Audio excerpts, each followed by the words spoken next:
में डिस्कवर होने के बाद एंटार्क्टिका की जमीन पर कदम रखना कोई आम बात नहीं थी, क्योंकि यहाँ टेम्परेचर -90 डिग्री सेल्सियस के करीब करीब रहता है, जो सिर्फ चंद लम्हों में किसी इंसान को बर्फ में बदल सकता है। जिसके साथ साथ यहाँ बर्फ के भयानक तूफान भी आते हैं, जो किसी इंसान को अंधा कर कर रख सकते हैं। इसीलिए इसके डिस्कवर होने के बाद तकरीबन 1 साल तक किसी इंसान ने इस पर कदम नहीं रखा था। लेकिन फिर ईयर 1821 में एक अमेरिकन एक्सप्लोरर जॉन डेविस वो पहले इंसान बने जिन्होंने एंटार्क्टिका की जमीन पर कदम रखा। इसके बाद पूरे 100 सालों तक मुख्तलिफ कंट्रीज के साइंटिस्ट और रिसर्चर्स ने यहाँ रिसर्च की और एंटार्क्टिका के मैप को वर्ल्ड मैप में ऐड किया। एंटार्क्टिका को एक्सप्लोर करने का ये सफर ईयर 1917 में आकर खत्म हुआ। उस वक्त तक साइंटिस्ट और रिसर्चर्स ने सिर्फ एंटार्क्टिका को एक्सप्लोर कर इसका एक प्रॉपर मैप तैयार किया था। लेकिन उसके बाद जो हुआ उसने साइंटिस्ट के साथ साथ पूरी दुनिया के होश उड़ा दिए। 1970s में पहली बार एंटार्क्टिका पर सैटेलाइट्स की मदद से रेडार टेक्नोलॉजी को यूज किया गया, जिसके बाद पहली बार इंसानों को एंटार्क्टिका के इंटीरियर में छुपे राजों को देखने का मौका मिला। जब एंटार्क्टिका पर रेडार टेक्नोलॉजी को यूज किया गया तो मालूम पड़ा कि बर्फ के इन पहाड़ों की 3 किलोमीटर गहराई में 400 से भी ज्यादा फ्रोजन लेक्स मौजूद हैं, जो इस बर्फ के अंदर पिछले कई हजारों सालों से छुपी हुई हैं। जिसके बाद 1990s में एंटार्क्टिका के अंदर से दुनिया की सबसे बड़ी सब ग्लेशियर लेक को भी डिस्कवर किया गया था, जो एंटार्क्टिका की बर्फ में 4 किलोमीटर नीचे मौजूद है, जिसे लेक वोस्टॉक कहा जाता है। एंटार्क्टिका से डिस्कवर होने वाली ये लेक साफ साफ इस बात की तरफ इशारा कर रही थी कि आज से हजारों साल पहले यहाँ जरूर एक अलग दुनिया मौजूद थी और ये जगह भी घने जंगलों और जानवरों से भरी हुआ करती थी। इन थ्योरीज को प्रूव करने के लिए 2014 में एंटार्क्टिका में एक बहुत बड़ा होल ड्रिल किया गया, जिसकी गहराई 3.7 किलोमीटर थी। जब इस जगह पर ड्रिल कर बर्फ के सैंपल्स को निकाला गया तो इन सैंपल्स में साइंटिस्ट को छोटे छोटे माइक्रो ऑर्गेनिजम्स का एक पूरा इकोसिस्टम मिला, जो कई मिलियन सालों से बर्फ में ढके होने के बावजूद जिंदा था। रिसर्च के बाद ये मालूम पड़ा कि ये माइक्रो ऑर्गेनिजम्स बिना सनलाइट के मीथेन और अमोनियम को एनर्जी के तौर पर यूज कर मुसलसल ग्रो हो रहे हैं, जो यहाँ पर जिंदगी पाए जाने का जीता जाता सबूत है। इसके अलावा अक्टूबर 2021 में ब्राजील की एक रिसर्च टीम ने एंटार्क्टिका के जेम्स रोस आइलैंड से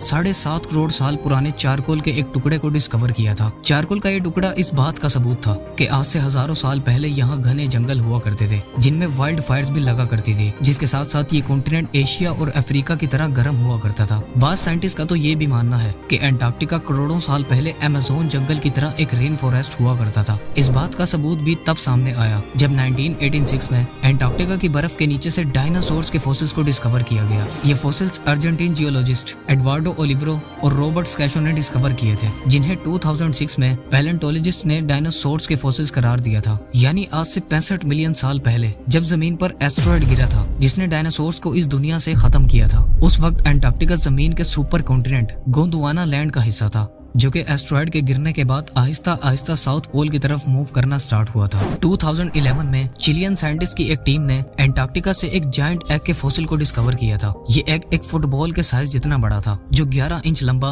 और 8 इंच चौड़ा था, जो आज तक डिस्कवर होने वाला दुनिया का सबसे बड़ा एग था। साइंटिस्ट ने इस एग पर डिटेल्ड रिसर्च की। उन्होंने तकरीबन 260 अलग अलग रेप्टाइल्स की स्पीशीज के एग्स को स्टडी किया, जिसके बाद ये मालूम पड़ा कि अगर ये एग किसी रेप्टाइल का था तो वो लगभग 7 मीटर यानी 22 फीट जितना लंबा होता था। साइंटिस्ट को जिस जगह से ये फॉसिल मिला था वहाँ से मोसासोर्स के फॉसिल भी डिस्कवर किए गए थे। मोसासोर्स भी रेप्टाइल्स की स्पीशीज से ताल्लुक रखते थे। साइंटिस्ट का ये मानना है कि मोसासोर्स रेप्टाइल्स दूसरे रेप्टाइल्स की तरह अंडे नहीं देते थे, लेकिन अगर ये फॉसिल मोसासोर्स का ही था तो ये इस बात की तरफ इशारा है कि साइंटिस्ट की मोसासोर्स पर की गई रिसर्च बिल्कुल गलत है। कुछ लोगों का ये मानना है कि एंटार्क्टिका की बर्फ के अंदर एक पूरा शहर मौजूद है, जो बर्फ के इन पहाड़ों में कहीं छुपा हुआ है। लेडिस्लास ज़ाबो नाम के एक ऑथर ने एंटार्क्टिका के ऊपर एक बुक लिखी थी, जिसे एंटार्क्टिका एक्सप्लोरेशन का नाम दिया गया था, जिसमें यह साफ साफ लिखा था कि एंटार्क्टिका में हिटलर की सीक्रेट मिलिट्री बेसिस मौजूद है। उन्हीं बेसिस को ढूंढने के लिए जब अमेरिका ने एक रिसर्चर एडमिरल बाइड को एंटार्क्टिका की तरफ भेजा तो उन्हें एंटार्क्टिका के साउथ पोल में एक ऐसी चीज नजर आई जिस पर यकीन कर पाना नामुमकिन था। इस बुक में ये लिखा था कि एडमिरल बाइड की डेथ के बाद उनके बेटे को उनकी एक सीक्रेट डायरी मिली थी, जिसमें उन्होंने अपने एंटार्क्टिका में किए गए हर मिशन की स्टोरीज लिखी हुई थी। उस डायरी में ये लिखा था कि जब वो एंटार्क्टिका के उस इलाके से गुजर रहे थे तो उन्हें साउथ पोल में एक बहुत बड़ा होल नजर आया था। जब वो अपने एयरक्राफ्ट को लेकर उस होल के अंदर गए तो वहाँ चारों तरफ लाखों किस्म के दरख्त और ग्रीनरी थी, लेकिन जब वो उस होल से पार हुए तो वहाँ एक पूरा शहर मौजूद था जहाँ इंसान भी मौजूद थे।